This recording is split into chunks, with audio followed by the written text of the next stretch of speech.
to be a human in the B2B marketplace requires so much more than just figuring out, how much did I spend? How much money did I make? Does it work? Doesn't work? Those are all direct marketing things, and that's all logical. But you've got to get down deep with your audience. You've got to know your audience. You've got to really be one with them. That's why I call my list my online family.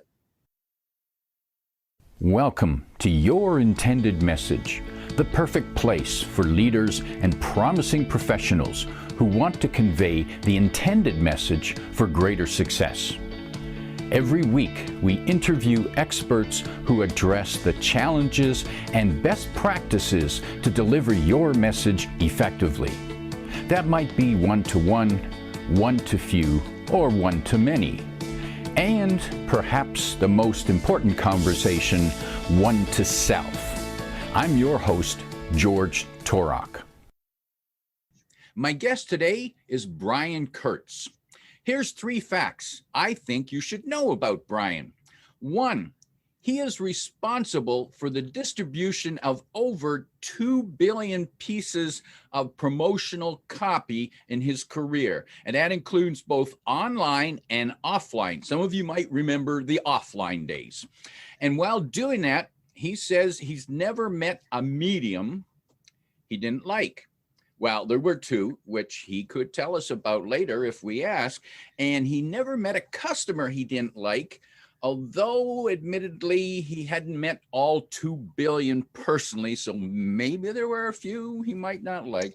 I don't want to say that, but yeah, there might have been. 2 billion people out there, is bound to be some that fall into different camps. Right. Second fact about him is, unfortunately, or maybe fortunately, he's had 2 near-death experiences, and the key to his full recovery is his family. And his close second is direct marketing. That helped him recover, both those 2. I'm sure the family had the bigger influence. It did. And the third fact is that he is a Little League World Series umpire. And that means a lot to him. And that must be interesting and challenging, because when you're the umpire, you could be the most hated person in the stadium. Yeah, no one goes to the game to see the umpire. So if they see the umpire or hear the umpire, it could be a problem. You bet. Yeah. Umpire. Yeah. Brian Kurtz, welcome to Your Intended Message. Thanks, George. Pleasure to be here. I'm excited. You're the way you prepped for this and the way you interacted with me in advance was, I've been on probably 300 podcasts in my career, or in the last 5-6 years. And so I judge the host by how much they prepare, how much they are into it. And you go deep with your guests, and you got to know, from my perspective, that means a lot. And so I really appreciate you. By the way, Brian, I appreciate that very much too, because you know how we both in whatever task, whatever projects we work on, we like to be good at what we do and consistent, and we like to think we're good, but we all need to hear it from someone else every once in a while. Right, and it ties into the title of the podcast, Your Intended Message. Like, I have a section in my book, Over Deliver, in chapter 10, which talks about intentional dinners. I mean, intention in everything, intention in your marketing. And you got it in the title of your podcast, good for you. But intention is everything. If you're intending to sell, you're intending to deliver content, you're intending to service somebody in some way, intention is everything. And then how you prepare for that intention, there was a book long ago somebody wrote called Dare to Prepare, and it was written by a lawyer that I knew. Preparation. It's true in copywriting. The best copywriters do a ton of research before they even write a stitch of copy, and that's all about intention. What is your ultimate intention with a podcast, with a sales letter, with anything, and how you go about it is equally important to actually doing it. And so. It's like it's good. We're both eating our own dog food, basically, which is really good. Now, it's interesting you talk about intention. When you were early in your career writing marketing copy for the newsletter Boardroom Reports, and which I was looking around because I know I had some. I keep things like that because it had practical tips. I read a lot. That was the whole purpose of the Boardroom newsletters. The big newsletter was Bottom Line Personal. That was the consumer newsletter. But I wasn't writing copy for it. I was marketing. I was on the marketing side. But the appreciation I had for copy, it's funny, people don't, if they don't pay attention to what I've done, they just assume I'm a copywriter, which is fine because I think copywriters are, the magicians of the business, so to speak. And so if I could be in there, anybody who calls me a copywriter, I don't want to deny it because it makes me feel good. But I always say, I wrote a blog post once that I'm a copywriter wannabe. And people called me out on it, on my list. They said, what are you talking about? You're writing with all these things that you do in terms of weaving a story into maybe a sales message, but not a hard sale.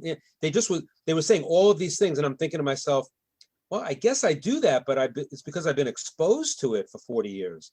And so I'm almost doing it by rote, but I'm not a copywriter in the sense that, the idea of writing a package or a letter or doing a video sales letter or a complete direct mail package or a TV infomercial, I could never write that soup to nuts. That was not my strength nor my superpower. My superpower was more in, analyzing the audience and the list. And to me, it's actually more important than the creative and the copy. There's a three-legged stool. If you read in my book in chapter 4, when I talk about RFM and list selection, I say that there's a three-legged stool in direct marketing. It's list, offer, and creative. And so, there was a 40-40-20 rule that the success was 40% list, 40% offer, and 20% on the creative. And the interesting thing is that it's not that precise, first of all. And second of all, I've studied all the great copywriters. I mean, I did my first book was about 6 of the greats of all time. And I work with the greats of copywriting because I'm not one, and I want to be like them in a way. But when I study the copywriters, it's amazing that I have quotes and quotes. I've saved all these quotes from all these copywriters. They're all about the list. It's not about their copy. They say, the classic is Gary Halbert, and he said, it's not about the brilliant. It's not the brilliant burger. It's the hungry audience. And Gene Schwartz would say things like, it's not, the copywriter's job is not to create desire. The desire is already in the marketplace. The copywriter's job is to kind of channel it and bring it, into focus. And that's a very important distinction. And so and then I say in a jaded way, the copywriters knew that the list was most important because they knew if they're writing to a list that was targeted, made their job a whole lot easier, because you can't write great copy to an audience that doesn't want your product. You get 0 orders out of that. And that's why, it's really important to match, the list or the audience with the message. And that's why you have, the best marketers have different copy for different segments of their list, because, I got to tell you, simply put, lists are people too. And it's not just names on a piece of paper. And if you can dissect them and segment them in different ways, that's how you talk to them. You talk to them in at least buckets, if not individuals. Brian, you disdain or avoid the label of being called a copywriter. If someone were to put a label on you, what label could you live with? A few. I could live with nice guy. I could live with good umpire. But I guess I would live with something like that. I'm a serial direct marketer. And the reason why I like that, because people talk about being serial entrepreneurs and serial founders and serial investors. And I don't know too many people who would say they're a serial direct marketer. And what that means to me is that it means that I'm a slave to measurability. I'm a slave to accountability. I'm a slave to responsibility in my marketing. because everything I buy in marketing, every media that I said I've never met a medium I didn't like, but you've got to buy the right media, and then you got to get results and say, is it the right media?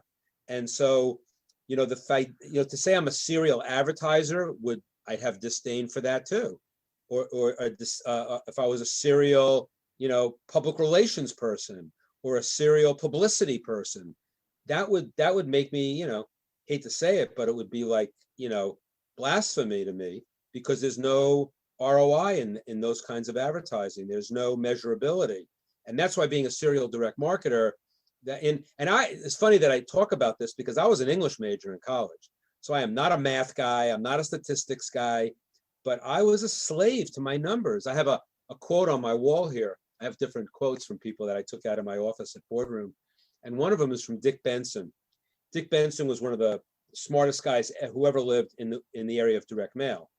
He didn't really exist in the internet world, but I learned everything about direct mail from Dick Benson. And he had a quote, and I have it on my wall: "You have to believe your numbers." And what he's saying there, it doesn't sound that deep, but it really is, because, he used to say you have to believe your numbers because they're all you got. And so if you have two tests, I mean, just as simple as this, you have an A/B split of two creative tests, and you have to know what the numbers are, which one's the winner, are the numbers statistically significant? I mean, all those things. I mean, and yet I was an English major. I hated math. I hated statistics. And my whole career has been all about being obsessed with the numbers. Now, I had someone else do the numbers for me. I wasn't doing this. I wasn't a spreadsheet jockey, but I was interested in what the spreadsheet showed. I could read a mail plan better than anybody. I could read a spreadsheet of results of a campaign, online or offline, better than anybody. I knew what data I wanted to see. So having somebody always at my side during my years at Boardroom, and even now, having somebody who can get me the data, talk about a dashboard. I want my dashboard with those numbers so I can assess all the data that I'm doing in my business all the time, just like I did at Boardroom and like I do now. Is this working? Is it not working? Long answer to your question, but I would say serial direct marketer would do the trick for me. The other one that I would say that would be one that I'd like would be, because people have called me a guru, and I'm not a guru. I hate that term. But people who have called me an OG, an original gangster, I like that, because that tells me that they're not just because it sounds cool, but they're basically saying if I'm an original gangster, it's saying that what I know from the past that's applicable to the present and the future is bedrock fundamentals that stand the test of time. I mean, chapter 2 of Over Deliver, my book, is basically the title of the chapter is the importance of original source, like where babies come from, not for nostalgia, but to know if you know where it came from and the origins, you can actually adapt it way better in any funnel, anything online, anything that's state of the art today, if you really understand that deeply. Chapter 3 of the book is how paying postage made me a better marketer. I don't like to be dubbed a direct mail guy, but I grew up in direct mail, and I made a transition. I think I'm a bridge from that world to today's world, where most of the people who I grew up with in direct mail didn't make that transition. I did, and I'm still in that transition. I'm still a student all the time. But the more important thing is that it's really important to really understand that being from direct mail, I just happened to fall into it, but being a student of direct mail, being a practitioner of direct mail, means that I knew discipline. I knew direct marketing discipline, going back to the numbers, that I knew that before. It's like they say, before you hit send on an email, you should think about what you're sending. We had to in direct mail. We're paying postage, printing to the tune of $500 to $1,000 a thousand.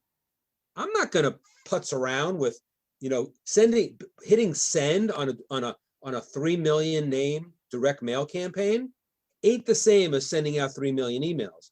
Now, the reason why I have that chapter, why paying postage made me a better marketer, is that I still use the same discipline when I send out email.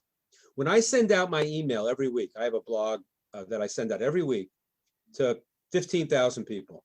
When I hit send on that blog post, I have the same mentality and discipline that I had when we gave the letter shop, the guys who were sending out our direct mail, we gave them instructions to say, the mail is good to go, send out 4 million pieces.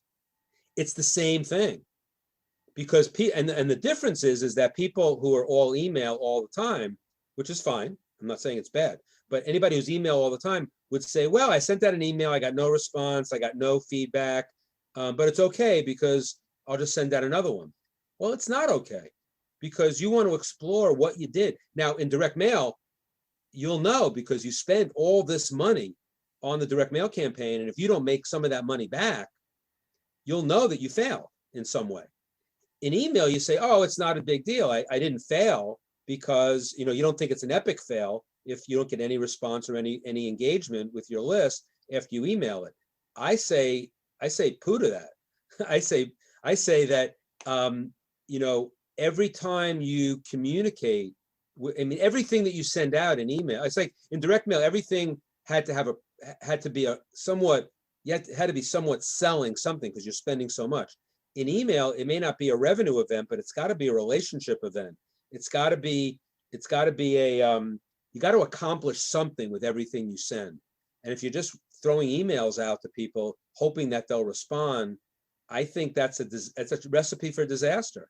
It's like if you look at retail direct mail, I was on the Banana Republic list, for instance, because I bought some pants from them, and I got an email like every single day with the same thing: 40% sale, 50% sale, 30% sale. Who the hell can keep track of all that?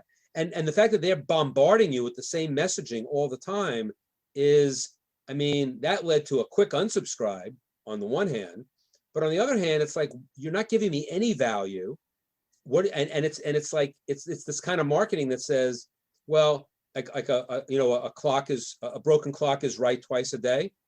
They figure like if they keep sending that same message, at some point I'll be ready to buy pants again and I'll take them up on the sale. There's nothing in each message that differentiates it from another message. So that's the mistake a lot of people online make, in that because it's cheap, they think they can just do anything. And I think it's a mistake to do that. Brian, is it fair to say that the lessons that you learned in sending out real mail with postage, because there's real cost to doing that, and which means that when you make a mistake, there's a cost, that those lessons help you be a better email website marketer, because that you still, even though there's not the dollar cost, there's the time cost and perhaps the relationship damage. Absolutely. You said it perfectly. And the thing I would just add on to that, the relationship damage, you don't know it right away. That's the problem. I told a story in my book about a guy who had a big email list, and he would email them every day with a tip of the day, a thought of the day. And it was a very woo-woo kind of audience. It was personal development. It was just a heartfelt email every day about like his, how you're gonna live your life today, like and to the fullest. And then he started taking on affiliates of people like selling stuff to this list, but stuff that was congruent. He sold a yoga offer, a meditation offer, other personal development offers, a book, whatever. And no unsubscribes, no damage. People were saying great, and he would make some money on it, and that was great. Then one day he said, oh, my audience, they're probably very self-sufficient. And he got an offer from a guy to do an offer for real estate investing. Now, automatically you say, real estate investing and personal development and yoga and meditation, what's the connection? He made a connection in his mind that said, they're self-sufficient, they probably aren't making a lot of money, made a supposition there, and that this would be a way to them to supplement their income. Well, bad idea, because he went out with a real estate investing offer and he got like 30% of his list unsubscribed. He had spent all this time developing that relationship. That's why you have to look at your list, not as names. Lists are people too. You have to look at them as an online family. And you wouldn't want to abuse your family. Maybe some people would, but that's not the rule of thumb. So why would you want to abuse your family And so that's the thing, it's always the theory that says, I don't want to send out an email that I wouldn't send to my mother. Well, unfortunately, my mother's 95. She has no idea what I do. So that's irrelevant for me. But it's this concept. It's the concept. And you said it. It was relationship. And you don't know the damage you're doing. Now, he did know the damage because 30% of his list unsubscribed. So boo-boo, right? Big boo-boo. And he had spent so many years cultivating that list, being one with them, being intentional with them, using, the topic of this podcast. So you don't want to you can blow that in a heartbeat. And so that is critical. So yes, you can have that discipline and not had my career. Serious, clearly. You don't have to have been in direct mail, but I think the direct mail has really helped me a lot. And I'm very, very, I'm like a teddy bear in email. I sell. I'm not a nonprofit, believe me. I sell mastermind groups. I sell books. I sell swipe files. I sell all sorts of stuff. But I do it in a way that is indicative of somebody who had to make every sale count in direct mail. I don't have to make every sale, every email. I don't make every piece of direct mail count. I don't have to make every email count in terms of dollars. And that's like, I'm a kid in a candy store. I can just deliver value and deliver content, and it's a joy. And then when I sell, I don't even have to put out a hook and a worm in the water. Sometimes the fish just jump in the boat, and that is so satisfying. Now, Brian, I'm on your email list, and I noticed that your every email is not selling; it's just providing information, providing perspective. With email, we have that option to mix in valuable content with the occasional sales message. How does one figure out what's the right formula? What's the right mix? That's a great question, George, because it's different, it's different strokes for different folks. And some people would say, I'm not going to send out an email without a sales message. That's fine. Some people say, I'm not going to send out an email without a signature, like my signature with, if you need me, go to this website, or if you want this or you want that. So that's a Dean Jackson thing. He talks about, he has a name for it, but it's the selling signature. Your signature always sells, but that's fine because the email itself is not all selling. My method, not that it's the best and not that it's the worst, it's what I do and it's congruent with who I am. I basically use the body of the email to tell a story, to teach a lesson, to adapt to certain things. I mean, a lot of times the stuff that I want to sell is stuff that I own the rights to, of people that I'm telling a story about, like Gene Schwartz. I own the rights to Breakthrough Advertising, the best book ever written on copywriting and marketing. And I'm not objective, but I'm right. Let's put it that way. It's the best book. It's just the most amazing book. I talk about Gene Schwartz a lot in my blog. It's still a story with a lesson. I might put a hyperlink when I mention Breakthrough Advertising, and you can go to the sales page. I don't say go there, but you can go there. And then the way I separate it from myself is I use the PSs for the selling message. But I did one this last week. I had 5 PSs in my first time I ever did 5 PSs. I had a P, P, P, P, P, S. And I had a PS, a PPS, a PPPS, a PPP, blah, blah. So I had 5 PSs. And the beauty of it was I took the second PS, which I mentioned in the blog, because the blog was about Gary Bencivenga, who was one of the greatest copywriters ever, and he still is. He's just not writing anymore, really. And it was about his event in 2005, the Bencivenga 100, which was an epic event. And it was and Gary, and this is a good example of how I do it. So I said something like, it was going to be Gary's farewell event. It's the last time he would speak in public, all of that. And then in parentheses, I say, see the PPS for when why Gary lied about this, or something like that.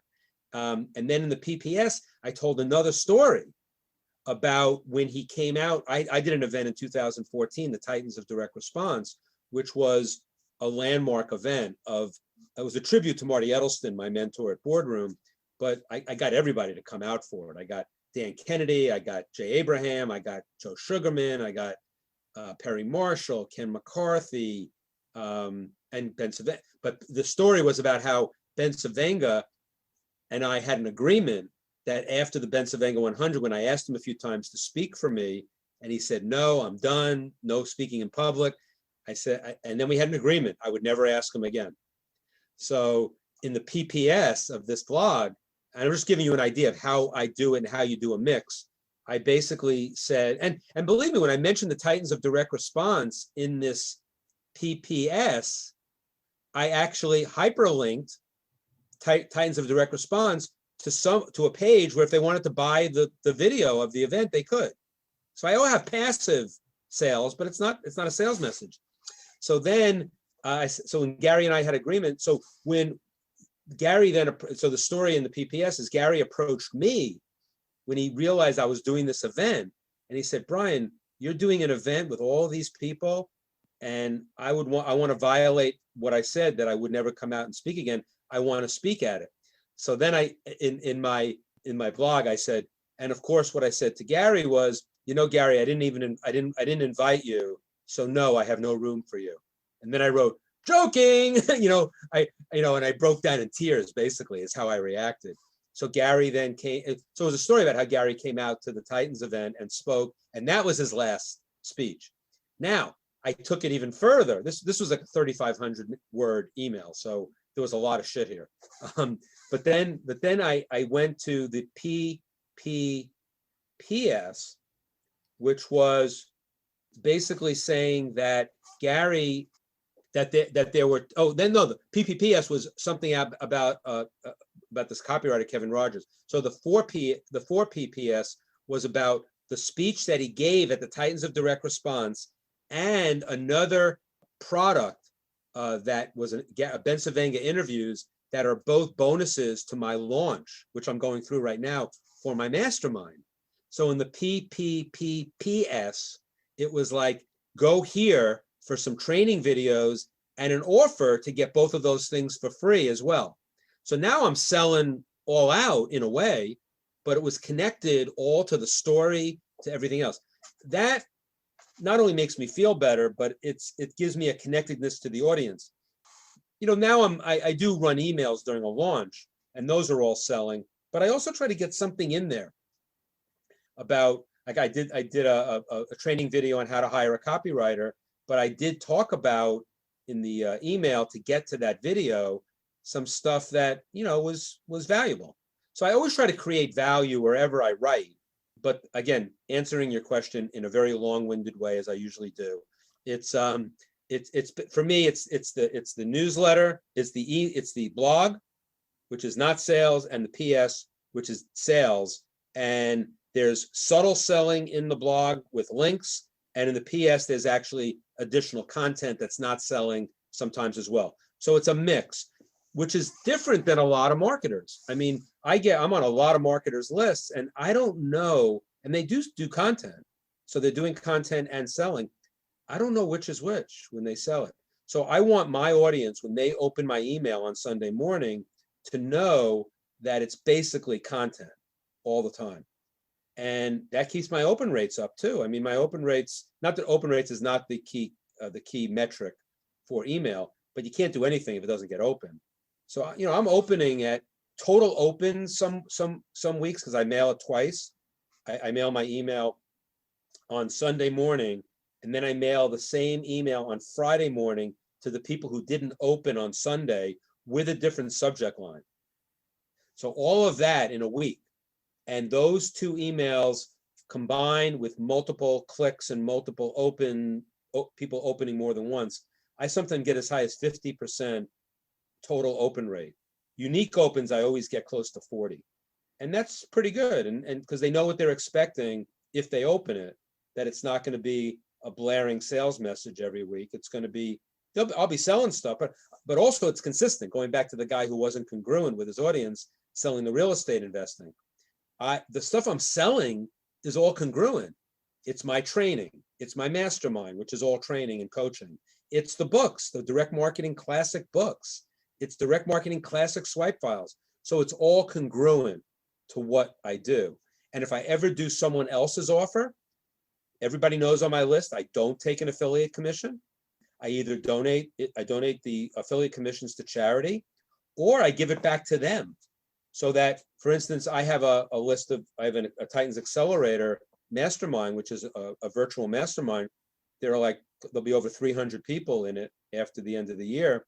And so I had an offer for somebody's copywriting program, which I believed in. I said, if you buy this program from him, I'm not going to take a commission, but I'll take that, what you spent, and put it against your renewal of the mastermind.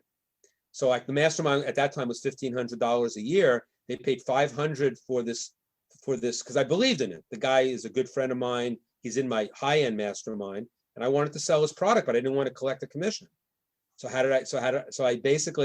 had like 15 or 19 people buy it at $500, and all those people are renewing now, and they're all renewing at $1,000 a year instead of $1,500.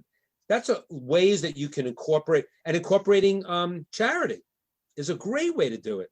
I have a charity of choice, which is Charity Water, which is an amazing charity. They have an offer called the Spring, where you sign up for a $40 a month subscription charity. And basically Charity Water is all about providing clean water for everyone on the planet. That's their mission. And so, you can't do anything without water. It's sort of like, without water, you will not be a good marketer, among other things, right? So it ties in very much to my mission. And so I did a mailing that was, you could say it's a selling email, but in the PS, I talked all about Charity Water. I talked all about how I'm committed to it, that I donate $120 a month, which takes care of gives 3 people water for a year. In 1 month, you give 3 people water for a year. $40 a month gives 1 person water for a year.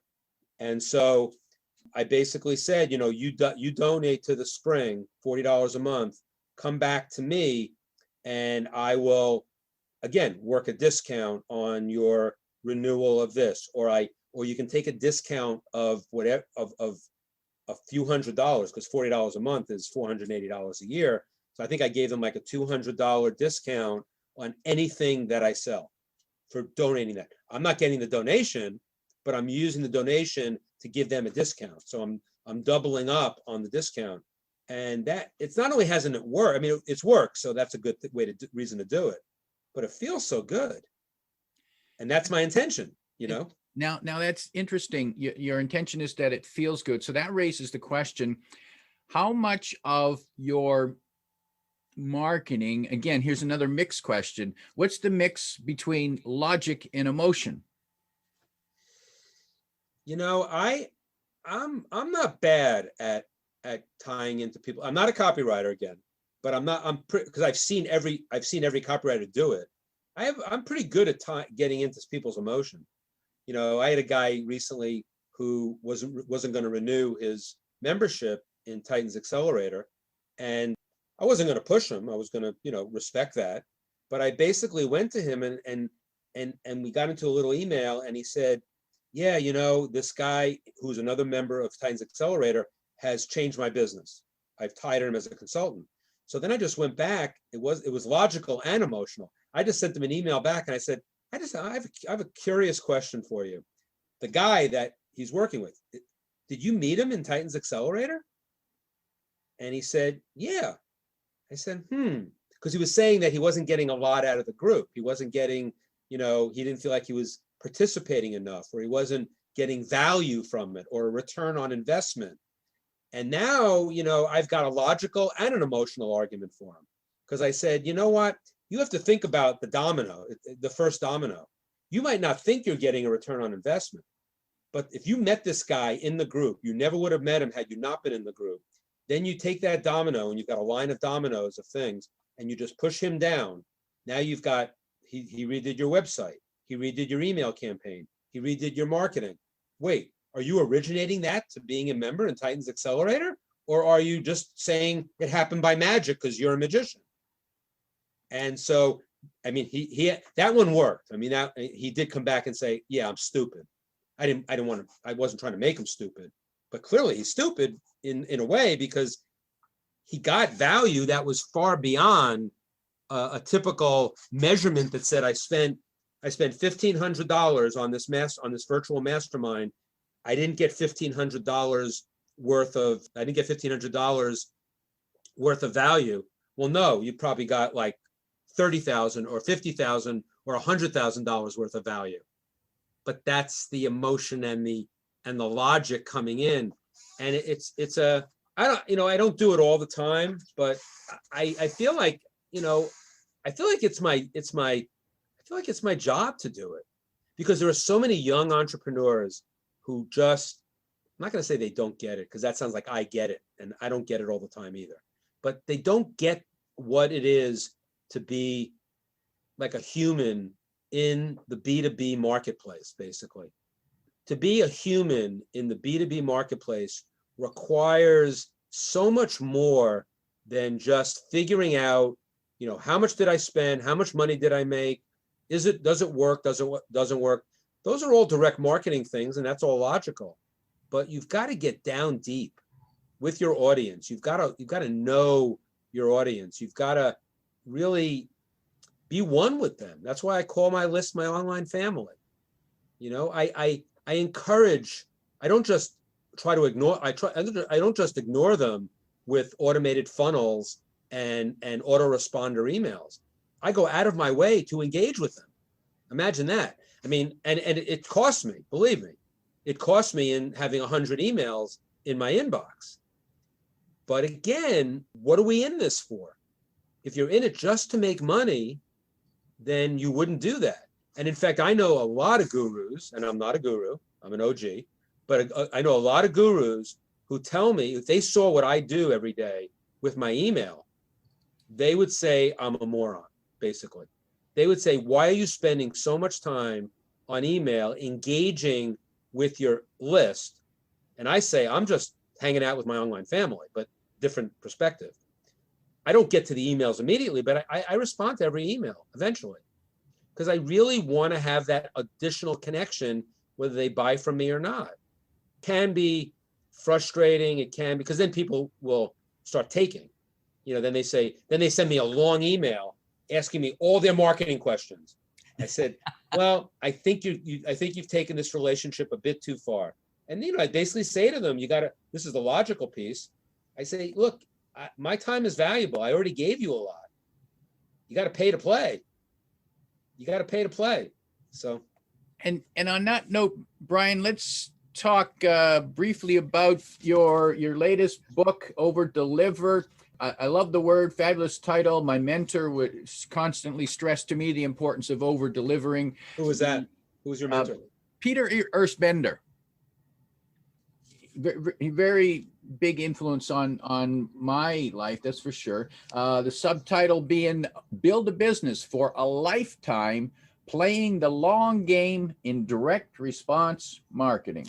Fabulous insights in here. And the interesting thing is that you, in providing this book, you lived more than lived up to the title, because not only is the book valuable, but when one buys the book, one also gets access to an online library of PDF files, of videos, of insights from other powerful classic marketers and copywriters. Right. I would say that, if you want to buy the book, don't go directly to Amazon or Barnes and Noble. Go to the site that you're talking about. It's overdeliverbook.com, and you go to that site and you'll see, besides testimonials about the book and people endorsing it, mostly, I'm very proud of that page, which I'll tell you about in a second.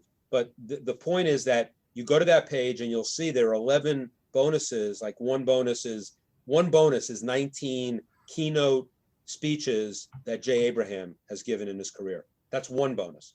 One bonus is a course that Jay developed that he spent hundreds of thousands of dollars to develop, and it's free on that site. there's a swipe file going back to 1900 of the best promotions ever. And why would you say why would I want a promotion from 1900? Well, you'll never be at loss for a new subject line again. I'll tell you that's the hint. There's a swipe file from Dan Kennedy. There's the Bensavenga Bullets, all of Gary Bensavenga's newsletters in one PDF. So it's like priceless information. And so you go there, then you push a button to Amazon or Barnes and Noble, you buy the book, you come back, you put your order number in, and you access all of this stuff basically for a $17 book. And you get on my list, you become part of my online family. And so you get my blog every Sunday, and I won't spam you, and I'll do good things for you. But the interesting thing about that site, which was very interesting, so I had, in the three things that you open with, I said I've had two near-death experiences. The first was I had prostate cancer in 2008. It was stage 2, I caught it in time, and so I'm pretty sure I'm not gonna die of prostate cancer. So that episode ended. 2019, literally the day after my book came out. My book came out, Over Delivered came out on April 9th, 2019. On April 10th, I had a near fatal stroke on the floor of my bedroom. And I was rushed to the hospital. It was touch and go, but I didn't know because I was unconscious. And when I got up in the hospital with mostly everything intact, I mean, I was paralyzed on my right side when I went down on the stroke. But as you can see, no physical therapy, no speech therapy, anything like that. So I was blessed to come through it like that.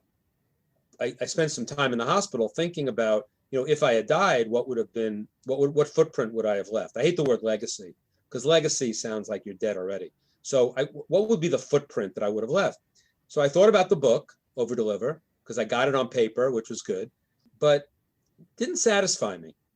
And then I went a step further and I thought about the site, overdeliverbook.com. And that was a much more important footprint for me. Why? Because all of my mentors, all of the people that shaped my career are either on that site giving an endorsement or a testimonial, or the material that I'm giving away is by them. It's their stuff. And so I realized, and then I thought about, I went back to something that had been in my mind since my stroke, which was the movie Coco, which is a Pixar film. And it's a fantastic film. It's a children's film, but it's not a children's film.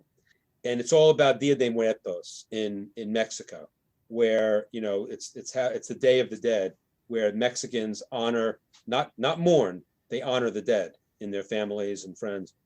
And so, and the premise of the film, well, one of the premises of the film, which, without giving it away if you want to watch it, is that there's death and there's final death. Death is just when you die. Final death is when you die and you're no longer remembered. Big difference.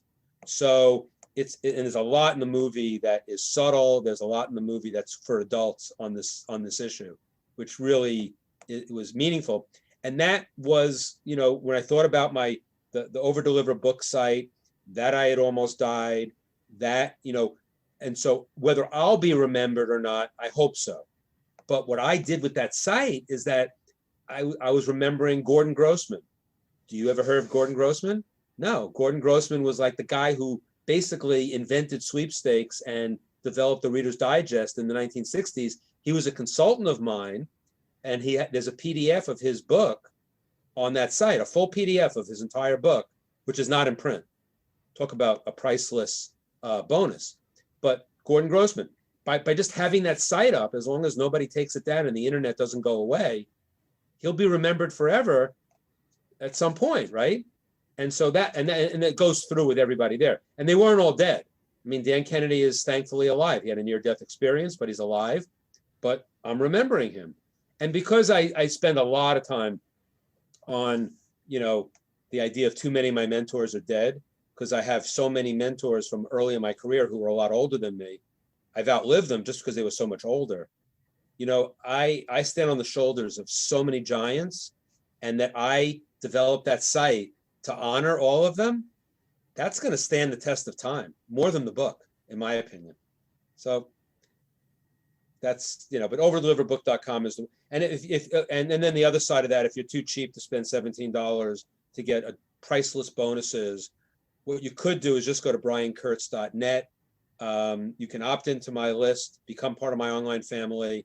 Nothing to buy, nothing to buy ever, actually. There's a lot of free content on the site. Every one of my blogs going back 6 years is on that site. It's a lot of rich material in there. And you could do that and be a bystander in my world, but you're not, because if you're in my family, you're not a bystander. So I would say opt in at briankurtz.net if you don't want to buy overdeliverbook.com. But I suggest you buy the book just for the bonuses. In fact, buy the book, access all the bonuses, and when the book comes, throw it out. That's funny.